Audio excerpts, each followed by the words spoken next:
Pakita mo!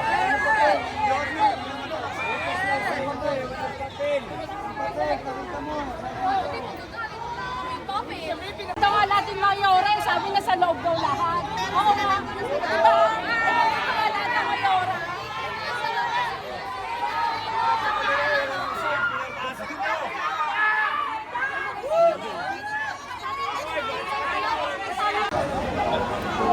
Dapat hindi siya ang dapat nagsasalita sa kanya yung ano, yung talagang may order, hindi siya yung ano. Para ayaw lumabas ng ano eh, yung may order eh. Ano ba yan? Aga namin dito! Tapos ganyan lang mangyayari, gutom na nga kami!